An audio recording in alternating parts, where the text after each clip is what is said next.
Hello friends, good morning. I hope आपने last lecture तक का पूरा पार्ट क्लियर कर लिया होगा। आपने एक्सरसाइज 1.1 भी सॉल्व किया होगा। ठीक है, तो अगला अब जो कंसेप्ट है वो कंसेप्ट हम देखने जा रहे हैं। ठीक है, यह हमारा जो लेक्चर में है उस लेक्चर में हम स्टेटमेंट पैटर्न देखने जा रहे हैं इस लेक्चर में। फिर उसके बाद देखेंगे उस स्टेटमेंट पैटर्न को कैसे डिराइव किया जाता है या स्टेटमेंट पैटर्न क्या होता है। फिर उसके बाद लॉजिकल कनेक्टिव्स से ट्रुथ वैल्यू निकालना। ठीक है, तो सबसे पहले तो आपको ट्रुथ टेबल क्रिएट करना आना चाहिए। उस ट्रुथ टेबल के लिए ये जो कंसेप्ट है ये बहुत इंपॉर्टेंट है। अब स्टेटमेंट पैटर्न क्या है, अगर आप टेक्स्ट बुक में रीड किया होगा आपने स्टेटमेंट पैटर्न, तो उसमें ऐसा दिया है कि कोई भी statement P, Q, R likewise the statements when are connected with the connectives. कौन से कनेक्टिव्स हैं हमारे पास? Conjunction, disjunction, implication, double implication, negation. ठीक है, इससे यूज़ करके हमने जो कुछ भी स्टेटमेंट बनाया उस स्टेटमेंट की ट्रुथ वैल्यू अगर हमें कोई निकालनी है फाइनल, तो उसे जो कहा जाता है वो होता है स्टेटमेंट पैटर्न। ठीक है, तो स्टेटमेंट पैटर्न के लिए सबसे पहले हमें क्या पता होना चाहिए? जैसे हमने फॉर एग्जांपल अभी जो लास्ट एक्सरसाइज में हमने सॉल्व किया था, देखिए क्वेश्चन ऐसे थे कि हमें उस स्टेटमेंट की ट्रुथ वैल्यू निकालनी थी। ठीक है, तो P और in bracket Q and R, ठीक है, ऐसा हमने स्टेटमेंट देखा था। तो उस स्टेटमेंट की ट्रुथ वैल्यू निकालना, बट वो कैसा किया था हमने? हमें वहाँ पर P, Q, R, S के ट्रुथ वैल्यूज़ पता थे, दैट्स वाई हमने वो डायरेक्टली पुट किए। बट एट दिस मोमेंट यहाँ पर हमें अब क्या करना है? उसी का ट्रुथ टेबल डिज़ाइन करना है। ठीक है, ट्रुथ टेबल डिज़ाइन करने के बाद हमें वो डिसाइड करना है कि उसकी ट्रुथ वैल्यू ट्रू आती है या क्या। ठीक है, तो स्टेटमेंट पैटर्न में इतना बताने जैसा तो कुछ है नहीं, लेकिन इसके अगला जो स्टेटमेंट है इसमें इतना समझ लो कि आपको truth table of any statement, फिर वो 2 स्टेटमेंट हो, 3 स्टेटमेंट हो, 4 स्टेटमेंट हो, 4 तो रहते नहीं है, लेकिन 2 या 3 स्टेटमेंट जब यूज़ होंगे तो उसका ट्रुथ टेबल कैसे डिज़ाइन करना है ये आपको आना चाहिए। ठीक है, चलो तो उस कंसेप्ट की तरफ हम बढ़ते हैं। देखिए, इस स्टेटमेंट पैटर्न में सबसे पहले, जैसे कि मैंने आपको पहले ही कहा था, अगर P और Q ये 2 हमारे पास स्टेटमेंट है, तो P, Q का ट्रुथ टेबल डिज़ाइन करने के लिए हमें क्या चाहिए? सबसे पहले उसके कितने ट्रू वैल्यू आएंगे और कितने फॉल्स वैल्यू आएंगे। तो देखिए, 2 स्टेटमेंट में मैंने आपको तभी बता दिया था कि 2 to the power n, 2 to the power n, उसके रोज़ कितने आने वाले हैं ये डिसाइड करने के लिए हमने कौन सा फॉर्मूला कहा था? 2 to the power n। और n का मतलब क्या है? Number of statements. ठीक है, n का मतलब क्या हुआ? Number of statements. ये मैंने आपको पहले भी बताया है, लेकिन एक बार फिर से मैं रिवाइज कर रहा हूँ। ठीक है, सो 2 to the power, 2 स्टेटमेंट है मतलब 2 to the power 2 यानी 4, मतलब यहाँ पर रोज़ कितने आएंगे? 4, 1 2 3 4। ये ऐसे लिखना नहीं है, आपको समझ में आना चाहिए, इसलिए मैं लिख रहा हूँ नंबर। ठीक है, तो ये रोज़ हमारे 4 रोज़ बन गए। ठीक है, अब यहाँ पर 4 रोज़ है, वैल्यूज़ कितने आते हैं ट्रुथ वैल्यू में? या तो ट्रू नहीं तो फॉल्स। ठीक है, ये 2 वैल्यूज़ में ये आते हैं। तो सबसे पहले हमने क्या किया था? P के 2 ट्रू वैल्यू लिख दिए थे, 2 फॉल्स वैल्यू लिख दिए थे, और इसको हाफ करके, मतलब ये ट्रू वैल्यू 2 है, उसका हाफ कर दो मतलब 1। So 1 true 1 false, 1 true 1 false. Okay, तो ये ऐसा हमारा ट्रुथ टेबल 2 स्टेटमेंट के लिए बना। अब अगर हमारे पास 3 स्टेटमेंट है तो 2 to the power n मतलब 2 to the power 3 बनेगा वो, और 2 to the power 3 बनने के बाद टोटल रोज़ कितने आएंगे यहाँ पर? 8। ठीक है, तो टोटल रोज़ 8 आने के बाद उसका जो ट्रुथ टेबल बनेगा वो ट्रुथ टेबल कैसा होगा वो मैं आपको बताता हूँ, उसमें आप कंफ्यूजन नहीं करना है। ठीक है, देखो 2 अगर स्टेटमेंट है तो 2 स्टेटमेंट में T, T, F, F, और अगर इधर है तो T, F, T, F। उसी में अगर 3 स्टेटमेंट बनते हैं तो P, Q, R, सपोज ये 3 स्टेटमेंट है।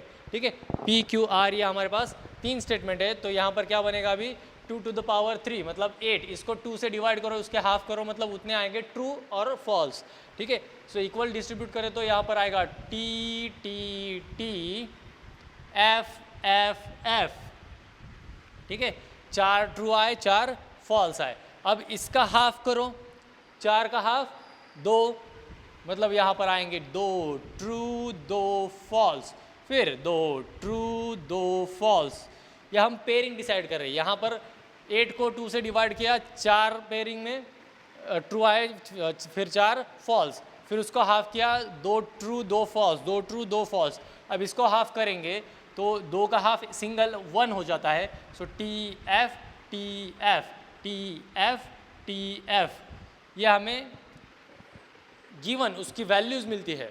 ठीक है, हम अगर ट्रूथ टेबल डिज़ाइन करते हैं तो ट्रूथ टेबल डिज़ाइन करने के लिए अगर 2 स्टेटमेंट है तो हम ये इनपुट्स यूज़ करेंगे, और अगर 2 स्टेटमेंट है तो ये इनपुट यूज़ करेंगे, और 3 स्टेटमेंट है तो ये इनपुट्स यूज़ करके हम आगे हमारा ट्रूथ टेबल फाइंड आउट करेंगे। ये होता है स्टेटमेंट पैटर्न।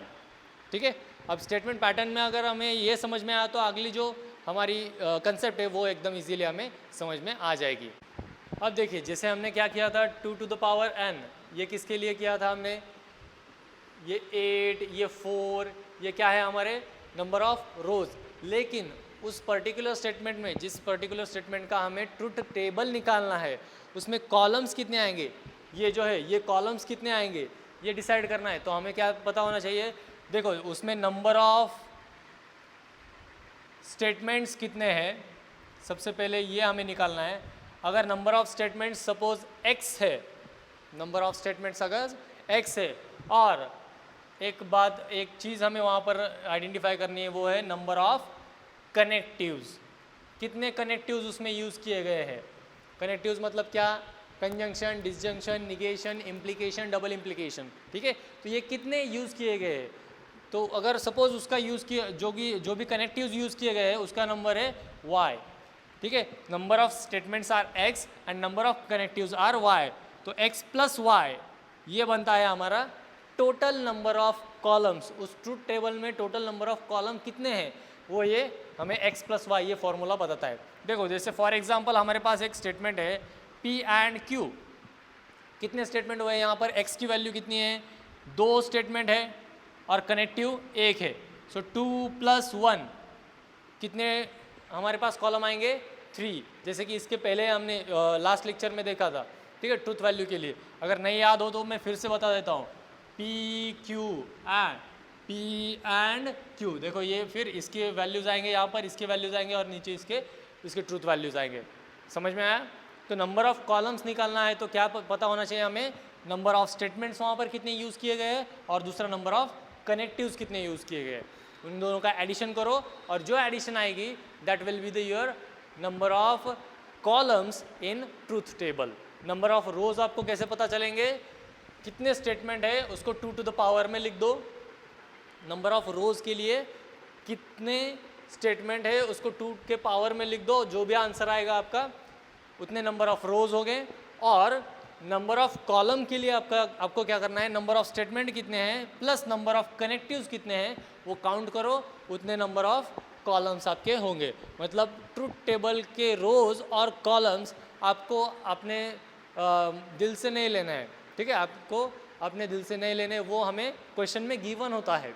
अगर क्वेश्चन आपके सामने रखा हो तो उसके नंबर ऑफ स्टेटमेंट काउंट करो और नंबर ऑफ कनेक्टिव्स काउंट करो, उन दोनों की एडिशन करो, उतने कॉलम होंगे और जितने स्टेटमेंट है उसको 2 to the power में लिख दो, जो भी आंसर आएगा उतने नंबर ऑफ रोज होंगे। ठीक है, यहाँ तक समझ में आया। तो अब हम अगले इसमें बढ़ते हैं। देखिए अगला कंसेप्ट है लॉजिकल इक्विवेलेंस। बहुत ही सिंपल सा कंसेप्ट है। सिंपल सा क्यों कह रहा हूँ, इक्विवेलेंस क्या होता है, जब एक दूसरे के साथ सेम वैल्यूज देता हो तो हम वो इक्विवेलेंस कहते हैं। ठीक है, तो यहाँ पर लॉजिकल इक्विवेलेंस है। लॉजिकल इक्विवेलेंस का मीनिंग क्या हुआ कि अगर एक स्टेटमेंट है, सपोज स्टेटमेंट P है और एक स्टेटमेंट Q है। ठीक है, तो P और Q ना लेते हुए हम क्या करेंगे, एक statement suppose A statement use करेंगे और दूसरा एक स्टेटमेंट है B स्टेटमेंट। ठीक है, तो A और B ये हमारे पास 2 स्टेटमेंट है जिनका फाइनल ट्रूथ वैल्यू जो है या ट्रूथ टेबल हम जिसका फाइंड आउट करेंगे, वो ट्रूथ टेबल फाइंड आउट करने के बाद इनके जो ट्रूथ वैल्यूज़ है, अगर वो ट्रूथ वैल्यूज़ सेम आए तो उसे कहा जाता है लॉजिकल इक्विवेलेंस स्टेटमेंट्स। ठीक है, फॉर एग्जांपल देखिए मेरे पास 1-2 एग्जांपल्स हैं, हम उसके हिसाब से अब सॉल्व करेंगे। P इम्प्लाइज Q, ये एक स्टेटमेंट है मेरे पास। दूसरा स्टेटमेंट है निगेशन P या फिर निगेशन P और Q, ठीक है। ये दो स्टेटमेंट है हमारे पास, हमें क्या करना है, ये स्टेटमेंट लॉजिकली इक्विवेलेंट है या नहीं है ये चेक करना है, ठीक है। तो सबसे पहले तो हम क्या करेंगे, इनका ट्रूथ टेबल निकालेंगे। हमें इम्प्लीकेशन का ट्रूथ टेबल निकालना आसान है, ठीक है। और यहाँ पर देखिए पहले ट्रूथ टेबल निकालने के लिए कितने स्टेटमेंट है यहाँ पर, 1 2 कनेक्टिव 3, ठीक है। सो P Q, ठीक है, P Q T T F F T F T F, ये कहाँ से किया मैंने, स्टेटमेंट 2 यूज़ किए तो 2 to the power 2 मतलब 4, 4 रोज आने वाले हैं, ठीक है। और कनेक्टिव यहाँ पर फिलहाल तो एक ही है, ठीक है। तो 1 2 3 इसमें काम चल जाएगा। तो true implies true is true, true implies false is false, false implies true is true and false implies false is true. अब यहाँ पर निगेशन P है, इसलिए हमें यहाँ पर लिखना पड़ेगा निगेशन ऑफ P।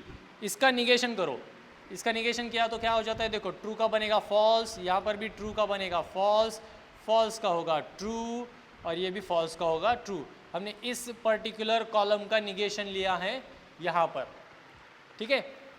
तो ये हो गया निगेशन P। अब क्या चाहिए हमें, निगेशन P और Q, निगेशन P और Q, F और ट्रू, फॉल्स और ट्रू इज ट्रू, क्योंकि डिसजंक्शन में एक भी ट्रू आता है तो उसका फाइनल ट्रूथ वैल्यू ट्रू बन जाता है।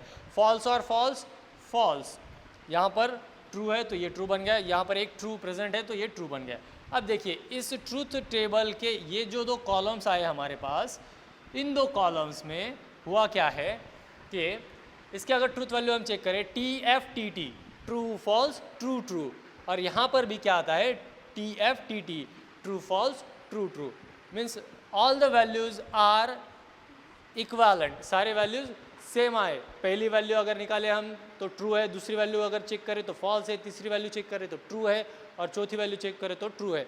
दोनों में सेम वैल्यू है, पैटर्न सेम है, दैट्स वाई ये दोनों स्टेटमेंट क्या हो गए, लॉजिकली इक्विवेलेंट। मतलब P implies Q and negation P और Q आर लॉजिकली इक्विवेलेंट, ठीक है। समझ में आई है, एकदम इजी है, ओके। इसमें कोई प्रॉब्लम आने की बात ही नहीं है। क्यों, क्योंकि इससे इजी मैंने पहले चैप्टर, पहले लेक्चर में कहा था इस चैप्टर के कि पूरे 12th में आपको इससे इजी कुछ नहीं मिलेगा, ठीक है। अब देखिए हमारा नेक्स्ट जो कंसेप्ट है उसमें हमें स्टेटमेंट का पैटर्न क्या है, स्टेटमेंट कौन सी टाइप का है ये चेक करना है। उसमें क्या होता है देखिए, सबसे पहले है टॉटोलॉजी, फिर है कॉन्ट्राडिक्शन और उसके बाद है कॉन्टीजेंसी। टॉटोलॉजी मतलब ऐसी बात कि अगर हम कोई स्टेटमेंट चेक करें और उस स्टेटमेंट का ट्रूथ टेबल फॉर्म करें, ट्रूथ टेबल के फॉर्मेशन में at the end of the table, मतलब लास्ट कॉलम जो है या जो स्टेटमेंट है, जैसे फॉर एग्जांपल ये जो स्टेटमेंट है P implies Q, इसमें क्या हुआ, हमें सारे ट्रूथ वैल्यू में देखिए true false true to TF-TT, ठीक है, ऐसा मिला हमें। यहाँ पर कोई एक सेम पैटर्न मिला क्या, सेम पैटर्न मतलब कैसा कि all the values are true, all the values are false, ऐसा कुछ मिला क्या, नहीं। यहाँ पर मिला हमें ट्रू फॉल्स ट्रू ट्रू, मतलब दोनों भी कॉम्बिनेशन में यहाँ पे, ठीक है। सो अगर वो सारे के सारे वैल्यूज, अगर यहाँ के ये सारे वैल्यूज हमें ट्रू मिलते, फिर वो जो स्टेटमेंट होता है वो स्टेटमेंट बन जाता है टॉटोलॉजी। अगर सारे के सारे ट्रूथ वैल्यूज हमें ट्रू मिले तो स्टेटमेंट बनता है टॉटोलॉजी। अगर सारे स्टेटमेंट फॉल्स मिले, सारे जो वैल्यूज है वो फॉल्स मिले, अगर ये सारे के सारे वैल्यूज अगर हमें फॉल्स मिलते तो बन जाता है कॉन्ट्राडिक्शन। कॉन्ट्राडिक्शन को एक और वर्ड है यहाँ पर फॉल्सी,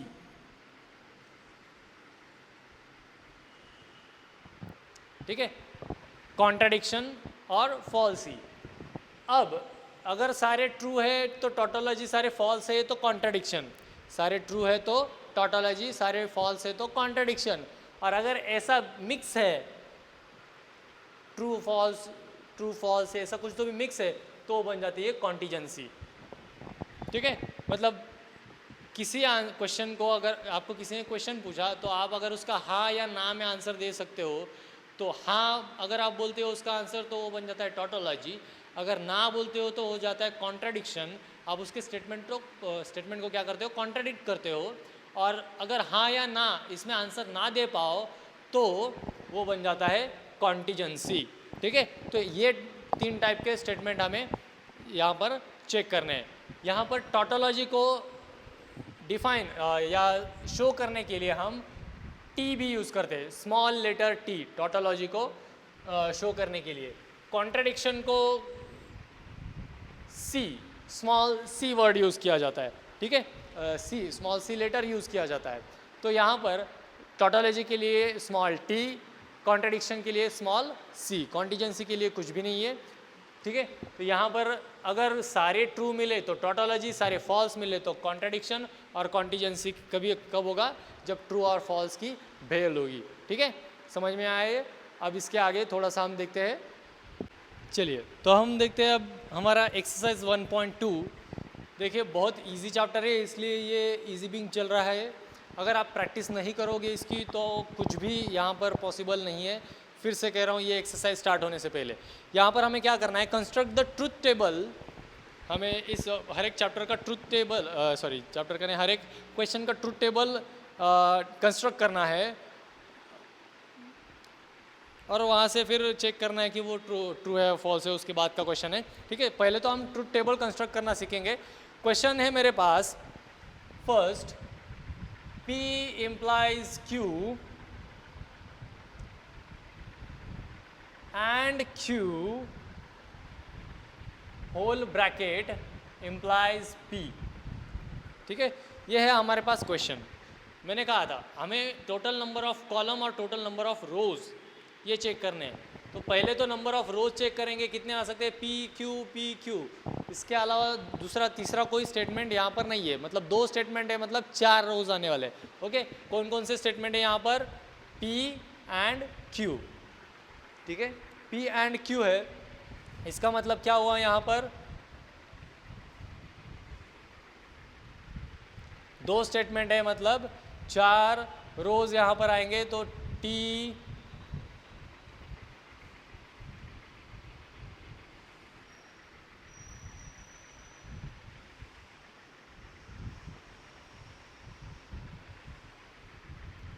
देखिए यहाँ पर T F, ओके। दूसरे के लिए T F। अब हमें चेक करना है कि नंबर ऑफ कॉलम्स कितने आएंगे। नंबर ऑफ कॉलम्स के लिए क्या फॉर्मूला दिया था मैंने, x + y। x मतलब नंबर ऑफ स्टेटमेंट और y मतलब number of connectives. x number of statements are 2 plus number of connectives 1 2 3। ठीक है, 3 number of connectives, 3 number of connectives, 2 statement, therefore number of columns are 5। ठीक है, तो चलिए देखते हैं। सबसे पहले तो हमें यूज़ करना है यहाँ पर P implies Q। अब P implies Q, ये तो सिंपल है, यहाँ पर कोई प्रॉब्लम नहीं आना चाहिए। True implies true is true, true implies false is false, false implies true is true, and false implies false is true। Okay, ये हो गया हमारा एक स्टेटमेंट का वैल्यू। अब P implies Q को एंड में कौन है, Q। देखिए ये ब्रैकेट हुआ, ब्रैकेट के बाहर एंड है, एंड में Q है, तो ये हो गया इसका वैल्यू P implies Q का।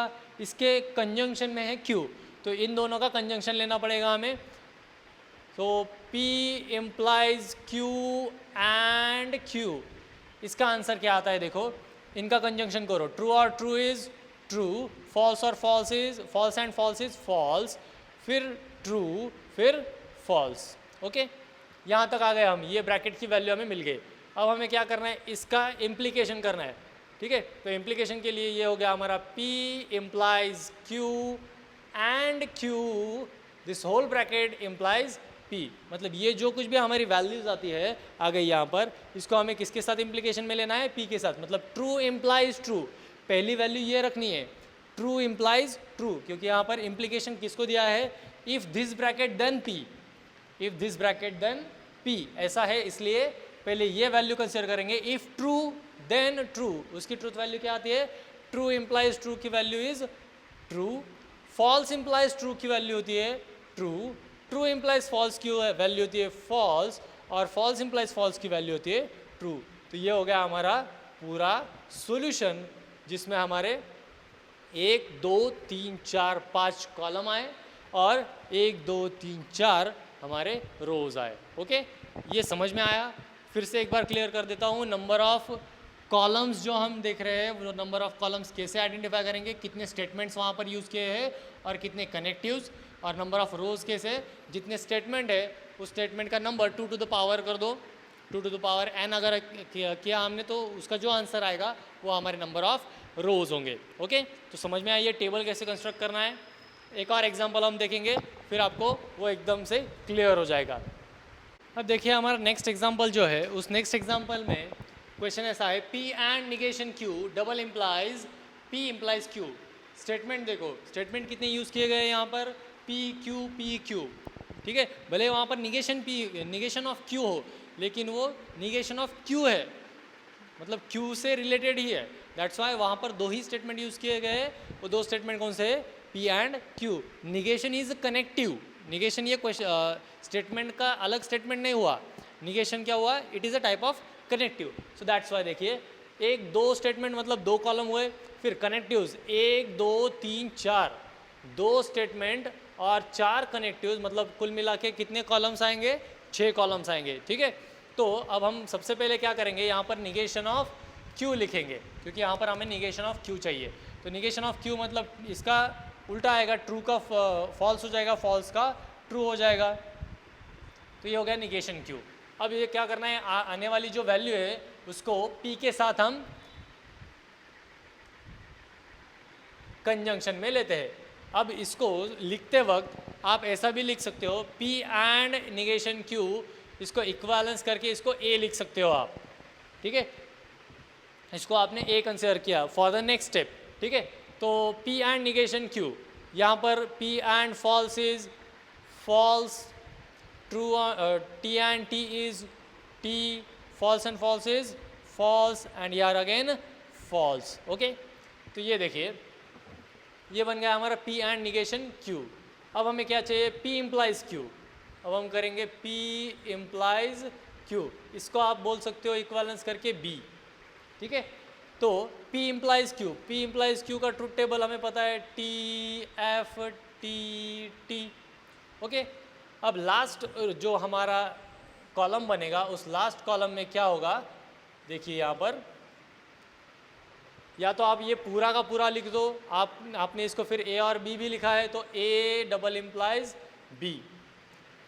हमने क्या किया यहाँ पर, इसको A कंसिडर किया, इसको B कंसिडर किया।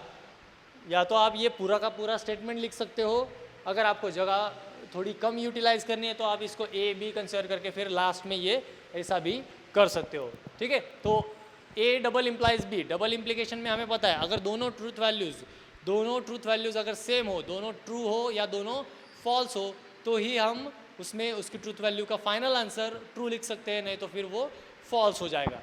तो देखिए यहाँ पर false double implies true is false, true double implies false is false, false double implies true is false, और false double implies true is false. मतलब फाइनल जो टोटल आंसर आया हमारा, उसमें सारे के सारे एलिमेंट हमें फॉल्स मिले, ठीक है। अब सारे के सारे एलिमेंट फॉल्स मिले, इसका मतलब हम क्या कर सकते हैं, इसका मीनिंग क्या निकाल सकते हैं हम, कि वो जो स्टेटमेंट है, ये स्टेटमेंट अगर इसका हमें पैटर्न निकालना हो, इसकी हमें वो कॉन्ट्रडिक्शन है, वो टोटोलॉजी है या कॉन्टिजेंसी है, ये अगर फाइंड आउट करना हो तो क्या कर सकते हो, उसका कौन सा टाइप होगा, उसका कॉन्ट्रडिक्शन। क्यों, क्योंकि फाइनल वाले हमारा जो कॉलम है, उस कॉलम में उसके सारे वैल्यूज़, ट्रूथ वैल्यूज़ फॉल्स आए, दैट्स वाई वो क्या बनता है, कॉन्ट्रडिक्शन। ओके, ये एक एग्जांपल समझ में आया। अब हम एक एग्जांपल सॉल्व करेंगे जिसमें 3 हमें स्टेटमेंट गिवन होंगे और उसमें और कुछ तो भी एडवांस हमें गिवन होगा, ऐसे एक एग्जांपल हम लेंगे, ठीक है। चलिए, एक क्वेश्चन है आपके टेक्स्ट बुक का क्वेश्चन नंबर 4, मतलब उसी का सब क्वेश्चन नंबर 4 है। इसमें हमें दिया गया है P implies in bracket negation of Q and R। कितने स्टेटमेंट यूज़ किए यहाँ पर, 3 स्टेटमेंट। 3 स्टेटमेंट है तो उसके नंबर ऑफ रोज कितने आएंगे, 2 to the power 3, that is 8। तो देखिए मैंने यहाँ पर पहले एक ड्रॉ करके रखा है, 1 2 3 4 5 6 7 8, 8 नंबर ऑफ रोज, और कॉलम कितने आएंगे, पहले तो हमें स्टेटमेंट काउंट करना है x प्लस वाई फॉर्मूला के लिए स्टेटमेंट है 3 PQR, ठीक है, PQR 3 स्टेटमेंट और कनेक्टिव्स कितने 1 2 3, 3 स्टेटमेंट 3 कनेक्टिव्स, उसका मतलब total number of columns are 6। तो देखिए 1 2 3 4 5 6, okay, so total number of rows are 8 and columns are 6। तो सबसे पहले तो आपको बताया है मैंने कि 3 स्टेटमेंट होते हैं तो उसका इनपुट क्या मिलता है हमें। इनपुट क्या क्या होता है, पहले स्टेटमेंट के लिए पहले 4 ट्रू, बाद में के 4 फॉल्स, फिर दूसरे स्टेटमेंट के लिए पहले 2 ट्रू, फिर उसके बाद में 2 फॉल्स, फिर 2 ट्रू, फिर 2 फॉल्स। आर के लिए फिर उसके बाद true false true false true false true false. अब देखिए यहाँ पर हमें क्या चाहिए, नेक्स्ट जो बिट है यहाँ पर आप कोई भी नहीं ले सकते, यहाँ पर जो मिनिमम है, ठीक है, मिनिमम मतलब यहाँ पर जो सबसे छोटा है मतलब ब्रैकेट में, ठीक है, ये ईजीएस्ट क्वांटिटी, क्योंकि इसको कुछ भी मतलब निगेशन वगैरह नहीं लगा है, तो इसके पहले सबसे पहले हमें क्या करना पड़ेगा, क्यू एंड आर हमें सॉल्व करना पड़ेगा। सो क्यू एंड आर मैं सॉल्व करता हूँ, मतलब ये दोनों के values T and T is T, T and F is F, F and T is F, F अगर एक भी फॉल्स आता है तो एंड में मतलब कंजंक्शन में फॉल्स उसकी ट्रूथ वैल्यू होती है, और अगर दोनों ट्रू है तो ही उसकी ट्रूथ वैल्यू ट्रू होती है। जैसे कि यहाँ पर देखो ये आ गया ट्रू, फिर आता है फॉल्स, फिर false and true is false and false and false is false, okay. अब क्या करना है हमें, इसका निगेशन करना है। क्यों, क्योंकि यहाँ पर देखिए ये छोटा ब्रैकेट था, उसके बाद ये बड़ा ब्रैकेट है, बड़े ब्रैकेट में निगेशन ऑफ दिस छोटा ब्रैकेट, छोटे ब्रैकेट का निगेशन है, इसलिए ये जो वैल्यू हमने निकाले उसका हमें क्या करना पड़ेगा, निगेशन करना पड़ेगा। तो चलिए निगेशन करते हैं। अब ट्रू का हो गया फॉल्स, फॉल्स का हो गया ट्रू, ठीक है।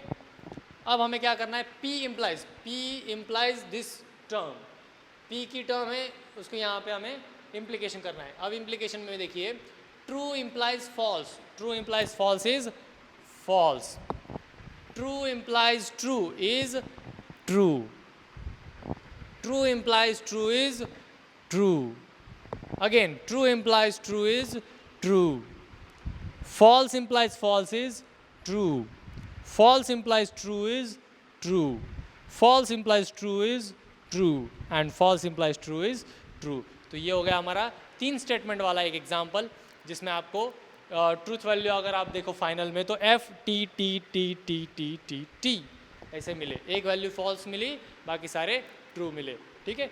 इसमें कोई प्रॉब्लम है आपको अभी? अब आपको क्या करना है, इसमें लगभग एक 10 से 11 एग्जाम्पल गिवन है। मैंने आपको 2 स्टेटमेंट वाले को 2 एग्जाम्पल करवाए, 3 स्टेटमेंट वाले भी एक एग्जाम्पल करवाए, तो आपको वो सारे के सारे एग्जाम्पल के ट्रूथ टेबल कंस्ट्रक्ट करना है। आज के लिए आपका ये एक्टिविटी रहेगा। देखिए हमारा नेक्स्ट क्वेश्चन जो है क्वेश्चन नंबर 2, उसमें हमें logical equivalence using truth table, हमें लॉजिकल इक्वालेंस प्रूव करनी है। मतलब ये जो LHS है, ये LHS और ये RHS इक्वल आते हैं, ये हमें with the help of truth table prove करना है। तो देखिए यहाँ पर अब ये जो क्वेश्चन है, इस क्वेश्चन के लिए हम सबसे पहले तो कितने स्टेटमेंट यूज़ किया गया है, 2 स्टेटमेंट जिनका नाम है P एंड Q। तो उसके ट्रूथ वैल्यूज हम लिख लेंगे T T F F, Q के लिए T F T F, ये हमारे इनपुट्स है, ठीक है। अब हम क्या करेंगे, RHS के लिए क्या क्या लगता है, निगेशन P एंड Q। सबसे पहले तो हमें यहाँ पर फिर क्या निकालना पड़ेगा, निगेशन ऑफ P निकालना पड़ेगा। निगेशन ऑफ P मतलब इसका निगेशन क्या आएगा, वो F F T T, okay. ये निगेशन मिला हमें यहाँ पे। अब ये हम क्या करेंगे, निगेशन P को Q के साथ कंजंक्शन में लेंगे, एंड में लेंगे। तो निगेशन P एंड Q, इनको एंड में लेंगे तो true and false is false, false and false is false, ये हो गया ट्रू, ये हो गया फॉल्स, ठीक है। LHS की वैल्यू मिल गई। अगर ये लॉजिकली इक्वालेंस प्रूव करना है तो इसका मतलब क्या हुआ कि हमें इसकी भी ट्रूथ वैल्यू जो है वो सेम आनी चाहिए, सेम मिलनी चाहिए, ओके। तो अगर वो FF TF मिला तो वो लॉजिकल इक्वालेंस है, अगर नहीं मिला तो वो लॉजिकल इक्वालेंस नहीं है। लेकिन क्वेश्चन हमें ऐसा गिवन है कि प्रूव दैट, ठीक है, prove that LHS equal to RHS, बीच में इक्वल टू का साइन यूज किया गया है, आपको एग्जामाइन करो ऐसा नहीं पूछा गया, आपको कहा गया है कि प्रूव दैट मतलब उसको वो जैसे कि आपको पता है प्रूव दैट, ट्रिग्नोमेट्री में भी हम देखते हैं प्रूव दैट का मतलब हमें वो गिवन होता है और हमें वो कैसे भी करके प्रूव करना है, ठीक है। प्रूव दैट का मतलब, अगर एग्जामाइन है, एग्जामाइन का मतलब फिर क्या होता है, आपको चेक करना है कि वो इक्वल आता है या नहीं। अगर आता है तो ट्रूथ टेबल में वो इक्वल आएंगे, अगर नहीं है तो ट्रूथ टेबल में उसके वैल्यूज इक्वल नहीं आएंगे। कब? When question is asked as examine. Examine बोल के अगर क्वेश्चन है तो हमें चेक करना पड़ता है। अगर टू प्रूव है, शो दैट है, ठीक है, तो वो आंसर सेम आना ही चाहिए, ठीक है। तो देखिए यहाँ पर अब ये कॉलम नंबर 1 2 3 4 है। कॉलम नंबर 5 में RHS में अगर कुछ अलग क्वांटिटीज़ है, इससे अलग कुछ क्वांटिटीज़ है, तो हम वो फाइंड आउट करेंगे। तो P और Q, देखिए यहाँ पर P और Q ये एक अलग क्वांटिटी यहाँ पर, ठीक है। तो P और Q का ट्रूथ टेबल और डिसजंक्शन का ट्रूथ टेबल हमारे पास है T T T F, ये हमारा डिसजंक्शन का टेबल हुआ, ठीक है। फिर इसमें P और Q में देखिए एंड में है नंबर 5 वाला कॉलम हमारा ये हुआ। नंबर 6 वाला कौन सा हो जाएगा फिर, इसको एंड में निगेशन P तो हमने करके सॉल्व करके रखा है, तो हम क्या करेंगे P और Q एंड निगेशन P। अब ये जो है नंबर 5 और नंबर 3, इसका हम करेंगे कंजंक्शन, नंबर 5 और नंबर 3 का करेंगे कंजंक्शन। तो देखिए फॉल्स और ट्रू, फॉल्स ट्रू, फॉल्स और ट्रू अगेन एंड में आएगा ये, sorry, false and true is false, false and true is false, true and true is true, and true and false is false। देखिए column number 6 and LHS वाला है column number 4, सो ये table का column number 4 and table का column number 6, इसमें हमें check करना है इसके ट्रूथ वैल्यूज इक्वल आए हैं या नहीं। देखिए false false true false, false false true false, as all the values, truth values from column number 4 and 6 are same, identical, therefore these two statements are logically equivalent। समझ में आया इसका answer कैसे लिखना है, क्या लिखना है हमें, as column 4 and 6, उसको आप चाहो तो ब्रैकेट में ऐसा लिख सकते हो, negation P and Q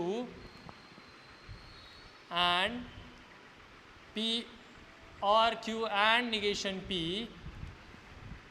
having same truth values, और सेम की जगह हम एक अप्रोप्रिएट वर्ड यूज करें, आइडेंटिकल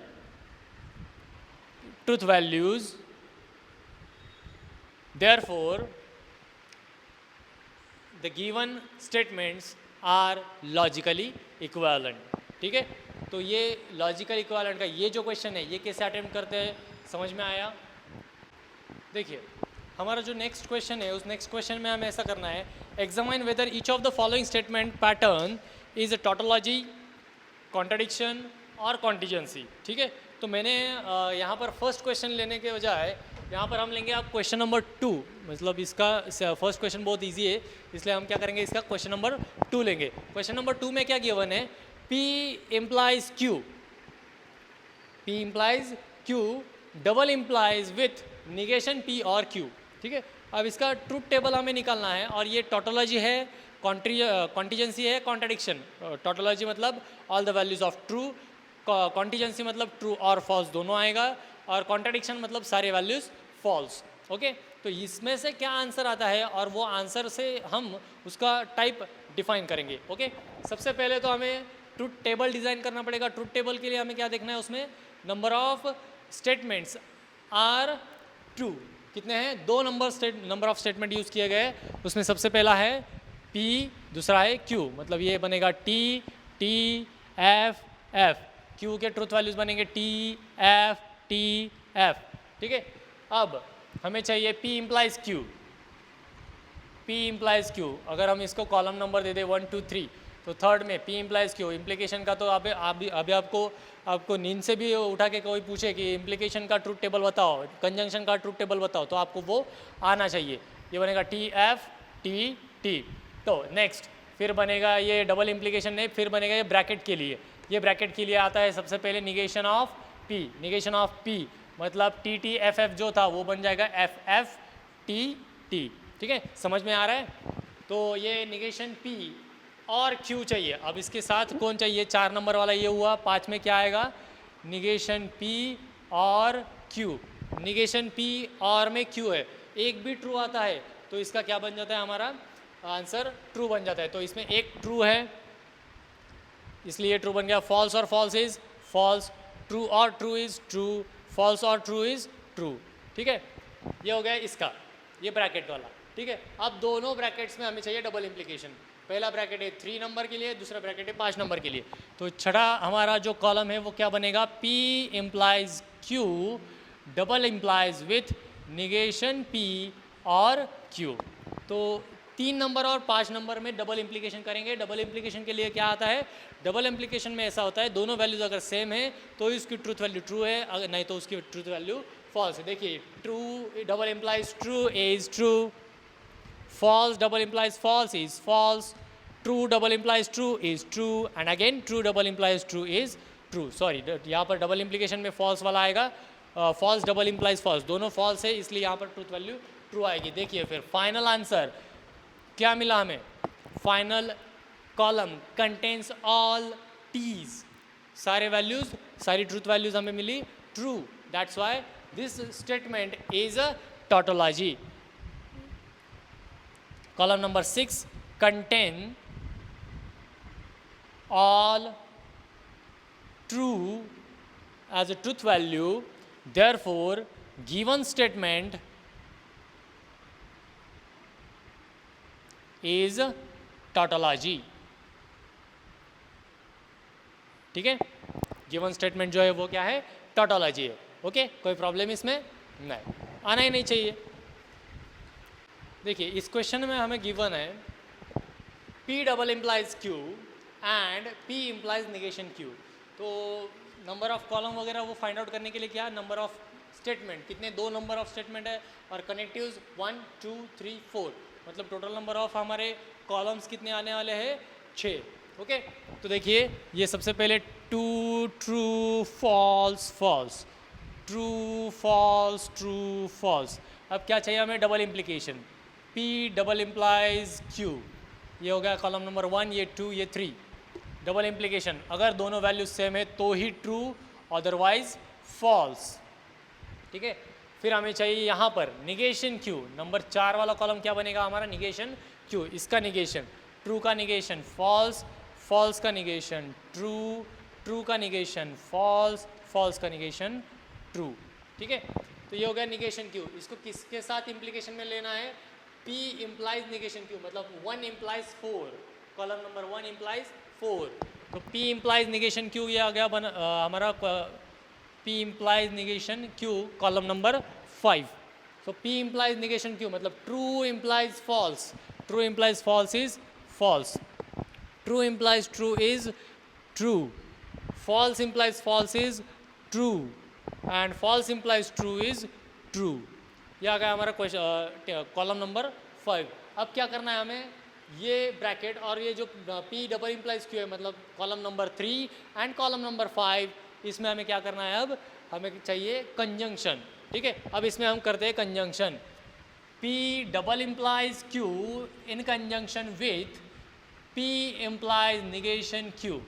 अब इन दोनों में हमें कंजंक्शन चाहिए। तो देखिए true and false is false, false and true is false, false and true is false, true and true is true। देखिए क्या आया आंसर? F F F। लग रहा था कि एक नहीं है, false नहीं आए, ना false आए ना true आए, यहाँ पर mixture of false and true आया। That's why हम यहाँ पर कह सकते हैं कि ये क्या है? contingency है। As column number 6 contain, column number 6 contain true and false simultaneously, therefore it is contingency। ये बना contingency। अब एक और एग्जांपल हम देखेंगे। चलिए इस एग्जांपल में हमें गिवन है P and negation Q double implies P implies Q। देखो फिर यहाँ पर क्या है स्टेटमेंट, सबसे पहले तो कितने स्टेटमेंट यूज़ किए गए हैं, 2 ही स्टेटमेंट है P एंड Q। ये हो गया कॉलम नंबर 1, कॉलम नंबर 2। इसके इनपुट्स क्या आते हैं, ट्रू ट्रू, फॉल्स फॉल्स। यहाँ पर आता है true false, true false. Okay, अब हमें फर्स्ट ब्रैकेट के लिए कौन चाहिए, निगेशन Q की वैल्यू चाहिए। मतलब ये बन गया हमारा कॉलम नंबर 3। निगेशन Q मतलब इस वैल्यूज़ के सारे negation, false true false true. Okay, इसको क्या करना है फिर, कंजंक्शन एंड में लेना है P के, P and negation Q, P and negation Q number 4। इसको एंड में लेते, true and false is false, true and true is true, false and false is false, false and true is false. Okay, ये हो गया हमारा ये first bracket. अब चाहिए हमें सेकंड ब्रैकेट। सेकंड ब्रैकेट में आता है P इम्प्लाइज Q, मतलब ये हो गया हमारा कॉलम नंबर 5। कॉलम नंबर 5 में P इम्प्लाइज Q, फिर से वही चाहिए ट्रू फॉल्स ट्रू ट्रू। ठीक है, P एंड Q ये दोनों स्टेटमेंट है। फिर आएगा एंड में क्वेश्चन कॉलम नंबर 6, ये दोनों का डबल इम्प्लीकेशन, मतलब किसका, नंबर 4 एंड नंबर 5 का double implication. Number 4 and number 5 का डबल इम्प्लीकेशन मतलब P and negation Q implies P implies Q, P and negation Q double implies P implies Q। तो इन 4 number और 5 नंबर का हमें double implication चाहिए। अगर double implication चाहिए तो डबल इम्प्लीकेशन में क्या आता है कि हमें दोनों वैल्यूज सेम चाहिए, तभी उसकी ट्रूथ वैल्यू ट्रू आती है, otherwise it will become false. तो देखिए यहाँ पर किसी भी स्टेटमेंट में या किसी भी पर्टिकुलर 2 वैल्यूज हमारे सेम नहीं है, मतलब false double implies true is false, true double implies false is false, false double implies true is false and again false double implies true is false. मतलब देखिए क्या हुआ यहाँ पर, column number 6 contains all truth values as false, therefore given statement is contradiction। देखिए तीनों type के हमने एक एक क्वेश्चन लिए, सबसे पहले टोटोलॉजी वाले लिया, फिर कॉन्टिजेंसी वाले लिया, और अब ये कॉन्ट्रडिक्शन वाला। सारे के सारे एग्जाम्पल्स आपको अच्छे से सॉल्व करने हैं। ठीक है, तो वो एग्जाम्पल आप जब सॉल्व करोगे तो उसी वक्त आपका प्रैक्टिस होगा। अगर प्रैक्टिस हुई तो आप CET के लिए इसके जो शॉर्टकट्स है उस शॉर्टकट्स पे जा सकते हो, नहीं तो आप शॉर्टकट पे अड़े रहोगे। ठीक है, शॉर्टकट आपको समझेंगे नहीं। ठीक है, जब तक आप इन क्वेश्चंस की प्रैक्टिस नहीं करोगे तब तक आपको CET के लिए आप इम्प्रोवाइज नहीं कर पाओगे। ओके, ये हमारा एक्सरसाइज 1.2 पूरा हो गया। 1.2 तक का हमारा मैथमेटिकल लॉजिक या चैप्टर पूरा कंप्लीट हो चुका है। अगला जो सेक्शन होगा उस सेक्शन में हम इसके अगले जो कंसेप्ट्स है वो कंसेप्ट देखने वाले हैं। ठीक है, तब तक के लिए bye bye, take care, stay home, stay safe.